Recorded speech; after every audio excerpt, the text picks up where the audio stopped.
Jangan sekali-sekali wanita semacam ini dibentak, karena kalau dibentak dia akan sakit hati, bahkan lama untuk bisa sembuh dari sakit hatinya.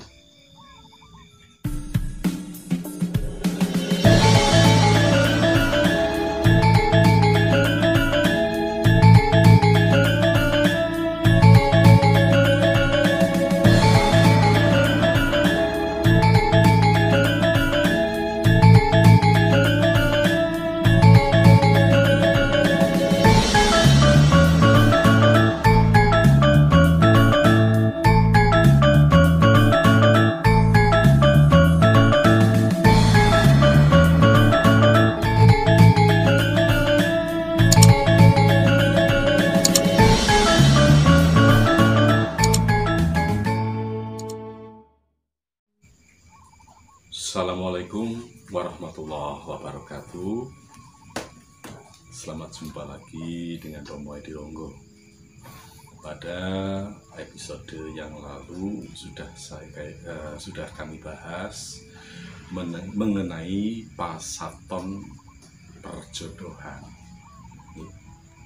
Nah, kali ini masih mengungkap tentang perjodohan lagi, sehingga angka perceraian tidak meningkat. Dan saya berharap semuanya yang belum mendapatkan jodoh untuk disegerakan mendapatkan jodoh, jadi keluarga yang sakinah mawaddah warahmah. Amin. Sedangkan yang sudah berjodoh mendapat atau sudah berkeluarga, tetap dijaga. Ingat bahwasanya pernikahan itu adalah untuk mengikat keluarga dan membuahkan keturunan. Sedangkan bagi yang belum, ada pesan daripada para bini sepuh yang akan saya sampaikan kepada panjenengan. Namun sebelum saya mengurai lebih panjang lagi, mohon di like, komen, dan subscribe agar apa yang Anda dapatkan bermanfaat. Oke, saya hitung dari 3. 1, 2, 3. Monggo di subscribe. Terima kasih. Begini, para bini sepuh telah mengungkapkan sebuah pesan untuk keturunannya. Marang siro kaki lanini, yen siro golek bojo utawa jodoh, lekno mripatmu jerengen kupingmu. Nanging yen wis oleh mripatmu picakno, kupingmu budekno. Wahai anak-anakku, baik laki-laki maupun perempuan, apabila Anda mencari jodoh, belalakkanlah, lihatlah dengan matamu, dan dengarkan dengan telingamu. Namun jika sudah dapat, tutuplah rapat-rapat matamu dan tutuplah rapat-rapat telingamu. Kalimat itu mengandung petuah yang sangat dalam. Dalam mencari jodoh, lihatlah dengan seksama, lihatlah dengan teliti siapa calon istri, siapa calon suami kamu. Sudah baguskah menurut penilaian kamu? Sudah baikkah menurut penilaian kamu? Dan apabila sudah dapat, maka tutup. Artinya apa? Jika di awalnya kamu sudah memantapkan tekad, itu adalah jodoh yang kamu sukai, yang kamu cintai, maka setelah diikat oleh tali nikah, jangan memandang orang lain, jangan melihat ke orang lain, agar tidak terjadi perselingkuhan, tidak terjadi perpindahan ke lain hati. Yakini apa yang ada di hadapan kamu. Bila itu wanita adalah wanita yang terbaik, bidadari surga yang diturunkan kepada kamu.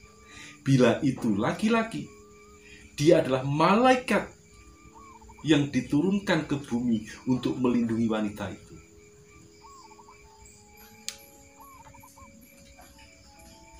Begitu pula dengan kita harus mendengarkan calon jodoh saya bagaimana ya, bagaimana perilakunya. Apalagi di zaman yang serba modern ini. Misalkan Anda berkenalan dengan seorang, sebut saja namanya Janu misalnya. Nah, si Janu ini laki-laki baik ya. Cari asalnya dari mana, pekerjaannya apa, lantas teman terdekatnya siapa. Ini diajak bertemanan, lalu selidiki bagaimana caranya, benarkah ini baik. Itu. Jika sudah mendapatkan keterangan baik, tanyakan lagi ke yang lainnya. Begitu dan seterusnya. Begitu pula jika ini laki-laki berkenalan dengan seorang wanita yang bernama Jane misalnya. Bagaimana kelakuan Jane ini, latar belakangnya bagaimana, dan seterusnya. Jika memang sudah mantap, maka apapun yang kamu dapatkan, ini harus disyukuri. Mungkin ini adalah kiriman dari Ilahi, kiriman dari Tuhan, yang harus dirawat dengan baik. Tapi jika Anda masih kurang dalam informasi tersebut, akan saya uraikan beberapa untuk wanita. Untuk wanita. Ini akan saya uraikan beberapa pilihan untuk mencari laki-laki yang baik, bertanggung jawab, serta amanah. Ada beberapa tipe pria yang mungkin bisa dijadikan acuan. 1. Apabila ada menemukan laki-laki yang kepalanya besar, ya, kepalanya besar, tapi permukaannya ini agak sempit. Ini tanda bahwasanya laki-laki tersebut sederhana pemikirannya. Langkahnya juga tidak begitu panjang. Lantas ada sedikit kebohongan. Selalu ada hal yang disembunyikan. Nah, sedangkan yang baik, kepala yang besar, permukaan wajahnya sama dengan kepala, telinga agak buka sedikit, ini laki-laki yang berpikiran cerdas, mempunyai tanggung jawab, dan bisa dipercaya. Lantas ada lagi dari rambut yang kaku, ya, rambut yang kaku, sulit untuk diatur. Ini biasanya laki-laki tersebut besar tanggung jawabnya, tapi juga besar pula cemburunya. Dan yang paling utama, dia mudah dipercaya, kuat dalam bekerja. Lantas yang ketiga, apa ini namanya? Batuk ya apa batuk? Jidat. Jidat yang sempit. Ini sempit pula pemikirannya. Dan cemburunya luar biasa. Dan orang seperti ini, laki-laki seperti ini, biasanya suka bermain wanita. Jadi antara rambut dan alis tidak begitu berjauhan.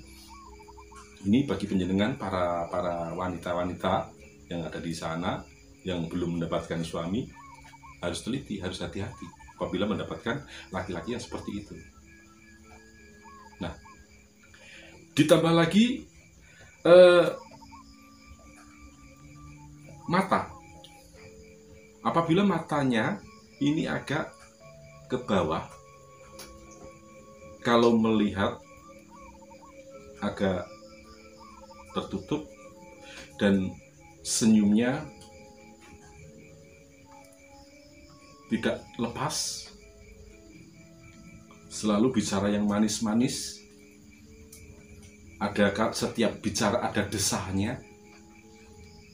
Ini biasanya tipikal laki-laki penjajah wanita. Tipikal laki-laki penjajah wanita. Lalu ada pula yang matanya agak besar, terus bulu alis tebal. Ini mempunyai pandangan luas dalam setiap berbicara tegas. Ini biasanya adalah laki-laki yang bertanggung jawab. Ada pula laki-laki yang bibirnya tebal,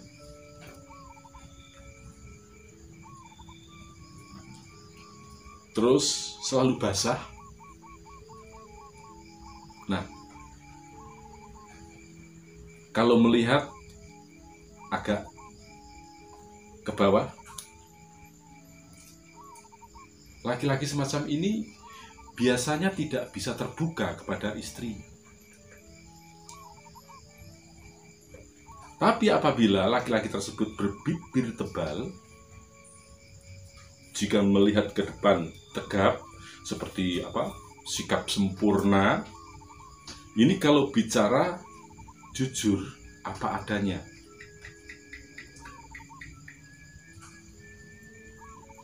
Nah, laki-laki yang tersebut di atas inilah yang harus penjenengan jadikan, mana yang harus dipilih, mana yang tidak. Harus punya hati-hati, di mana harus hati-hati dan bagaimana yang tidak. Sehingga penjenengan para kaum hawa tidak terjebak dengan bujuk rayu.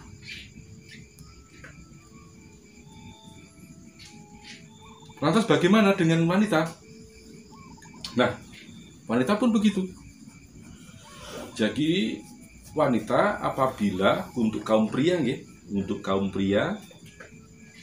apabila Anda menemukan wanita yang wajahnya putih, tapi putihnya seperti putih pucat dan selalu berkeringat,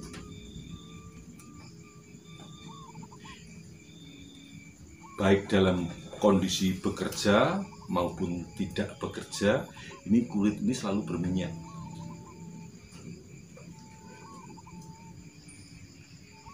ini biasanya mudah jatuh hati kepada laki-laki. Meskipun sudah punya suami, apabila dia menemukan laki-laki lain, itu mudah terpengaruh. Meskipun suaminya mempunyai hasil atau uang yang berkecukupan. Lantas yang baik bagaimana? Laki-laki yang berwajah putih, tidak berminyak, dan alisnya sedikit tebal. Jika melihat layaknya orang sedang ngantuk, ini wanita yang mempunyai daya pikat tinggi, jujur, ulet, bisa dipercaya. Tapi tipikal wanita seperti yang barusan disebut itu, apabila sudah tersakiti, sulit untuk meredam atau memberikan maaf. Maka bagi panjenengan pria yang punya istri seperti dua tersebut tadi, harus hati-hati. Lantas wanita yang berkulit sawo matang, wanita yang berkulit sawo matang, sinom atau rambut yang kecil di atas jidatnya ini tebal, ya, tebal. Lalu godek ini juga tebal, kulitnya sawo matang. Ini wanita yang pandai menyembunyikan apa yang menjadi keinginannya. Kadang bisa juga dia berbicara kepada suaminya merah, namun kenyataannya putih, atau mungkin juga sebaliknya. Nah, wanita semacam ini selain boros atau tidak bisa memegang uang, ini juga punya kesempatan untuk suka dengan laki-laki lain. Sedangkan yang berkulit sawo matang, namun sinomnya tidak tebal atau bahkan tidak ada bulunya sama sekali, dan rambut godeknya seimbang, ini mempunyai sikap yang jujur, taat, patuh terhadap suaminya. Namun jangan sekali-sekali wanita semacam ini dibentak, karena kalau dibentak dia akan sakit hati, bahkan lama untuk bisa sembuh dari sakit hatinya. Kemudian ada lagi laki-laki berkulit hitam, bibirnya agak turun ke bawah, hidung tidak begitu mancung, atau bisa dikatakan sedikit agak dekem atau apa ya, pesek gitu ya, bukan pesek gitu, tapi agak pesek gitu. Bibir agak menurun ke bawah. Kalau orang Jawa mengatakan juwewek, seperti orang menangis. Wanita ini selalu berbicara lain apabila di belakang suaminya. Apabila jauh dengan suami, maka dia akan mencari laki-laki lain. Karena apa? Tingkat birahinya sangat tinggi. Cuman perempuan seperti tadi sedikit bodoh dan mudah dibodohin, mudah dikadalin. Nah, hal-hal semacam ini akan tertutup apabila ada laki-laki yang bertanggung jawab dan bisa memberikan motivasi yang cukup pula. Ada lagi laki-laki perempuan yang berkulit hitam, seperti ciri-ciri tersebut di atas, berkulit hitam, hidung sedikit pesek, sedangkan bibirnya agak tebal bawah. Ini adalah tipikal wanita setia. Namun masih ada pengaruh dalam sisi lain, jika laki-lakinya kurang waspada juga bisa digoda. Maka sebagai laki-laki yang mempunyai istri atau calon istri seperti itu harus tegas dalam arti bisa membimbing sebagai imam yang baik.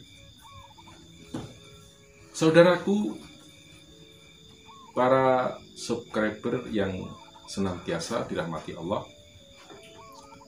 uraian yang saya sampaikan tadi berdasarkan primbon ramalan dan nasib manusia yang menjadi pegangan orang-orang Jawa dari zaman bahula hingga saat ini. Kembali tentang ramalan.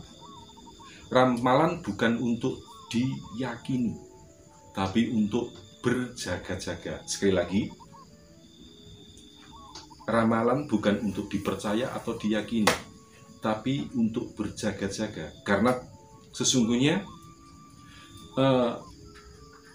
mempersiapkan diri, melangkah hati-hati itu adalah lebih baik daripada di belakang hari menyesal. Maka dalam perjodohan, pertama adalah rasa saling percaya. Jika Anda menanamkan percaya di dalam diri Anda sendiri, maka insya Allah rasa kepercayaan itu akan turun juga di pribadi lawan jenis penjenengan. Senantiasa sebut namanya dalam setiap sholat. Jangan lupa untuk mendoakannya agar selalu diberikan ketebalan iman. Insya Allah itu akan bisa menjaga. Sedangkan hal yang buruk dan baik yang telah saya sampaikan tadi hanyalah merupakan ungkapan agar kita bisa melangkah lebih berhati-hati. Jodoh, kelahiran, serta kematian ini sebenarnya sudah ada di tangan Allah. Manusia hanya berencana, Tuhan pula yang menentukan. Namun apa salahnya jika kita tetap berusaha, namun jangan lupakan doa.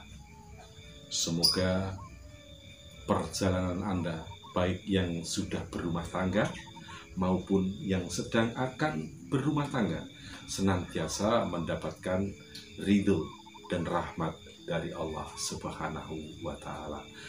Pernikahan amanah, mendapatkan keturunan yang soleh-soleha. Billahi taufik wal hidayah.